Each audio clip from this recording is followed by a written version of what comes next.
Obulaguzi bwali butudde mu kafeero. Obulaguzi bwali butudde mu kafeero kubanga ebintu byonna bye yayimbanga essaawa y'olwaleero weebiri era birabwako.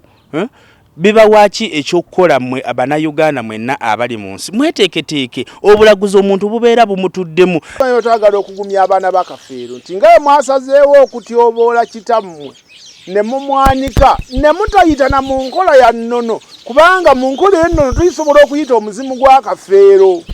Omuzimu gwa kafeero ogwo ne guvaayo ne gutulambika ti ono mwana wange ono bwati ne bwati ne bwati naye nga omutaakoze ekyo tubasaba ekiva mu musaayi nga gavumenti y'eggwanga lya Uganda bwe yayingidde mu nsonga ezo tubasaba ekinaava mu musaayi kyonna mugende nakyo naye ekisinga era mumanye nti ekivudde mu musaayi ge mazima era bwe butuufu naye ebyo byonna ebinaava mu musaayi nsaba mubikkirize naye ekyokubiri mmwe kennyini musooke mwebuulirire mu mmeeme zammwe mudde bumu mubeere bumu muleme kuswaza kika kyammwe. Bano abasigadde bonna basekerezi mugenda kusigala nga mwenna mwava mu ntumbwe za muntu omu kubanga oyo kitammwe yabaliisa n'abazaala yababeezaawo.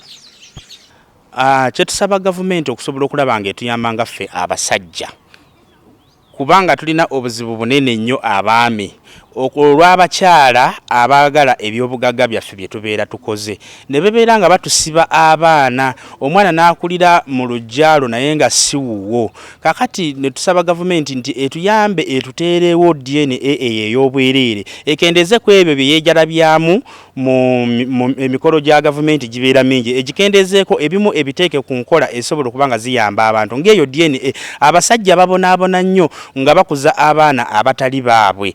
Abakyala bannakigwanyizi bangi nnyo abeegwanyiza ebyobugagga by'abasajja n'abanga abasiba abaana. Ekyatuuka mu famire ya Kafeero okumusiba abaana oba nga mulimu abaana abatali babe wekinaaba kizuuliddwa kijja kubanga kiyimiridde ku byenfuna. Ebyenfuna bye bisinga okuleeta obuzibu okubanga batusiba abaana abatali baffe. Abakyala ffe abagaba abaana kubanga ngenda okusitula ettu lyange nga mmanyi nannyini tweryo era ettu eryo olulisimulula bwe nti mba nnina okulitwala ye nannyini lyo.